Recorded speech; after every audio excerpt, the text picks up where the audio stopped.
So that is the challenge. Yeah. You know, you were heavily criticized, and those who do not believe in the rehabilitation, reintegration, there are those who believe that if these people have killed Nigerians, innocent people, they don't deserve a second chance. They deserve to be killed also. They deserve to be prosecuted. But that concept of rehabilitation, giving them uniform, feeding them with Nigeria's money, and these are people who were up in arms against the state, and they're being given a privileged opportunity. I mean, you see, I take responsibility, for certain things that are strictly Nigerian Army responsibility. Okay, but even I don't want to say I'm disowning what transpired in the safe corridor, operations. It is a government directive. It's a government decision. It's not an army decision. All right, to rehabilitate, the repentant Boko Haram. The initial concept that we had was we gave them a timeline by which they must surrender.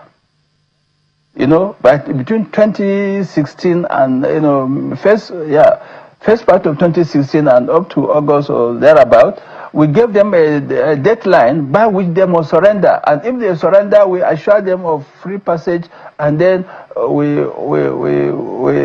hand them over to the appropriate government agency to rehabilitate them. All right, that was our intention. But that deadline passed, and we say, okay, no more.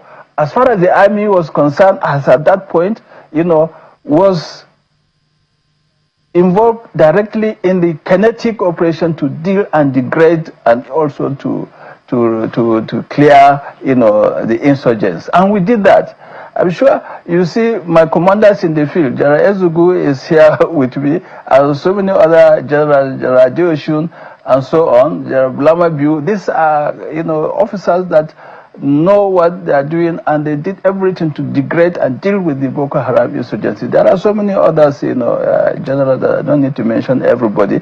So at that point, government now took another agency, which I don't want to mention, continued with this, with what we initially wanted, to persuade them to come. But as far as the army was concerned, the deadline has passed. But after that, so the other factors, other interests came in.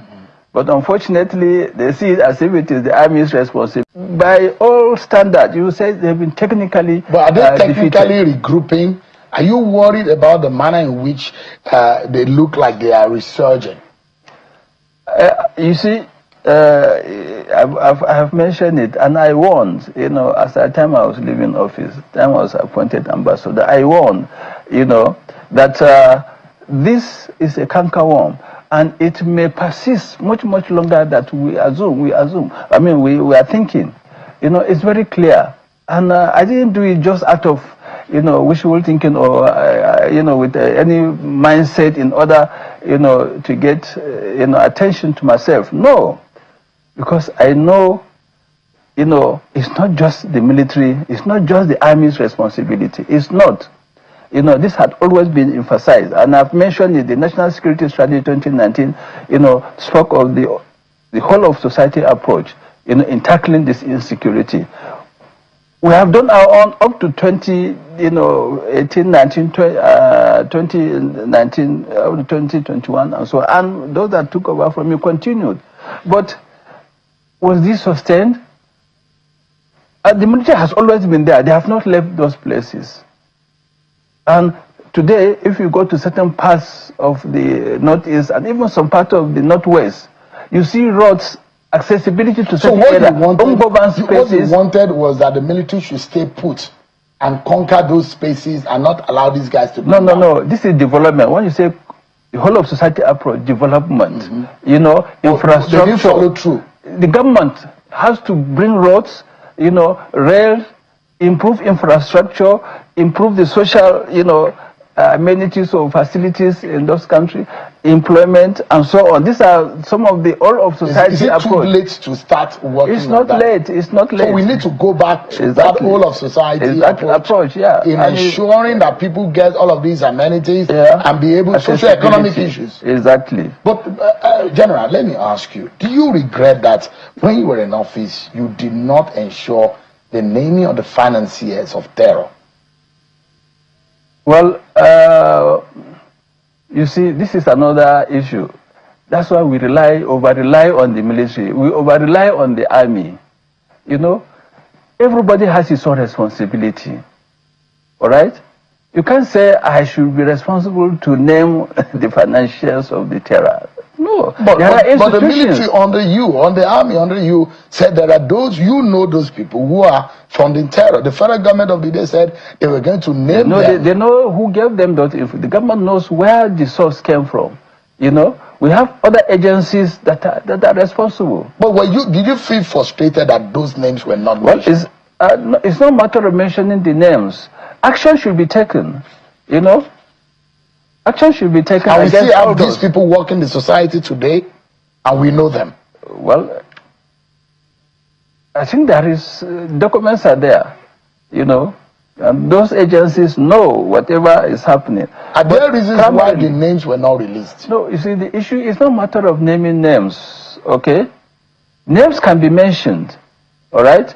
But what follows is what is. So they left them unprosecuted. They didn't go after them. There are still some Boko Haram, you know, detainees or people that have been arrested for several years. They are still not being prosecuted. The government, you know, the military, the intelligence agencies, and the people. And it has generally been referred to as the people's war, actually. This insurgency is people's war. Because they are the ones, let me emphasize what the CDS mentioned a few days ago. And to also correct, you know, the misinformation that was given. I'm happy the CDS, you know, clarified it. You know, he wasn't talking political. If you look at the environment he spoke was in the Northeast, you know, the Northeast operations.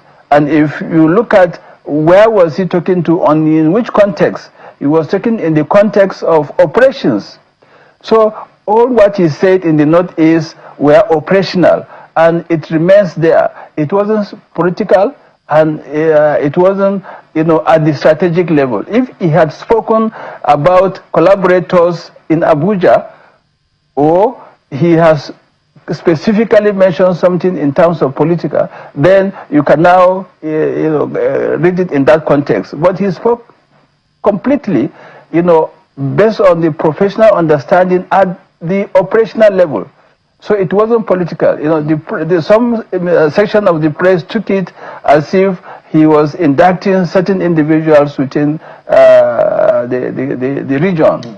All right? So, I mean, it brings me to this question. So when we said at the time that Boko Haram was technically defeated, what has happened since then? Let me conclude, I mean, from the earlier questions, you know. As I was saying, you know, Colombia, you know, Sri Lanka, it persisted for a long time.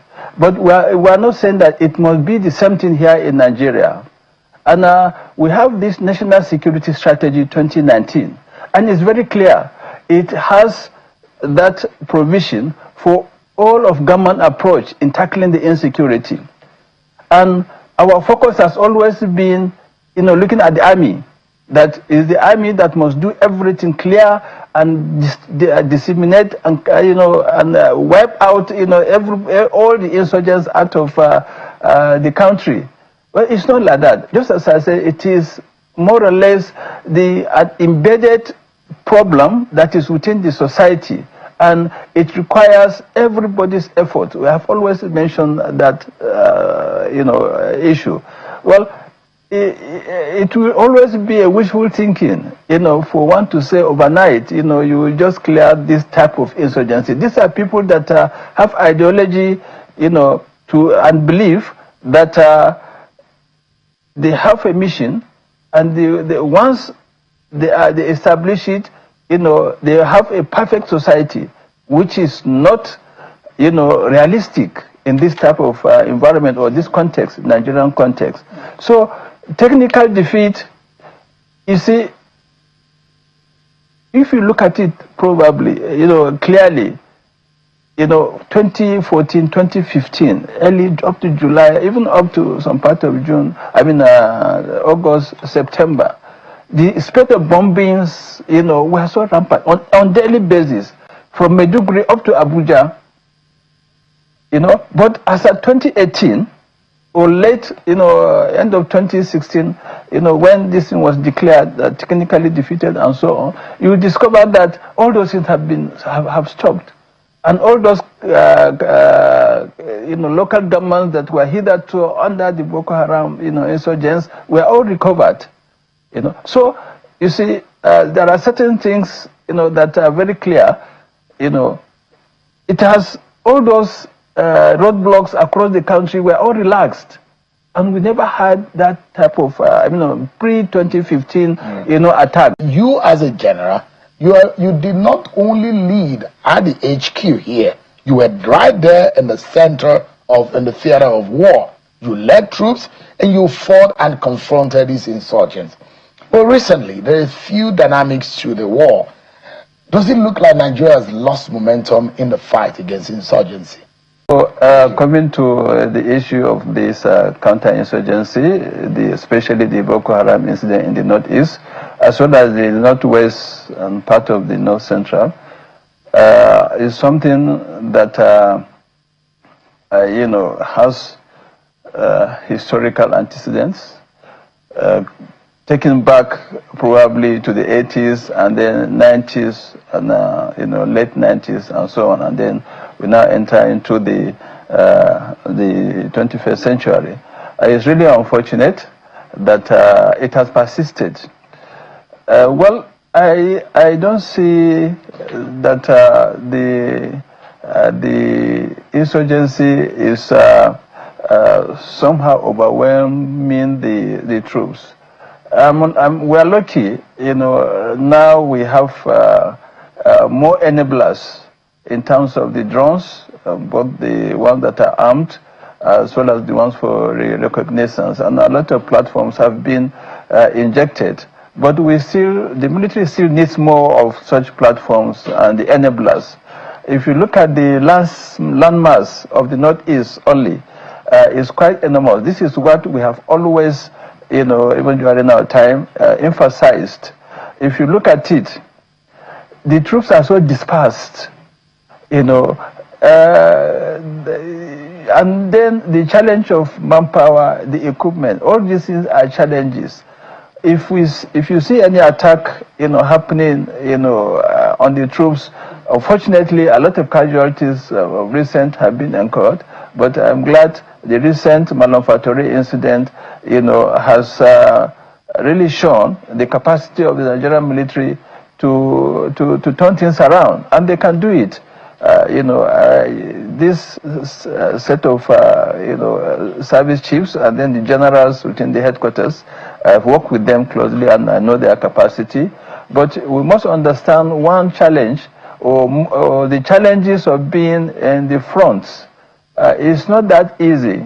The issue of the terrain, the issue of even the weather, then in terms of even resupply and having troops to have some rest, fatigue, all those things are factors that militate against, you know, the troops' effectiveness, not the equipment only, you know. So the human factor in terms of its ability to resist, you know, the troop to resist, you know, the elements, the weather elements and so on, you know, contributes. But by and large, I have seen the assurances of the service chiefs, the minister of, the chief of defense staff, as well as the chief of army staff. They've been to the northeast based on the directive of Mr. President, Commander-in-Chief. The Inspector General of Police was also there, and they've reassured, you know, Nigerians that they will handle, the situation. Yeah.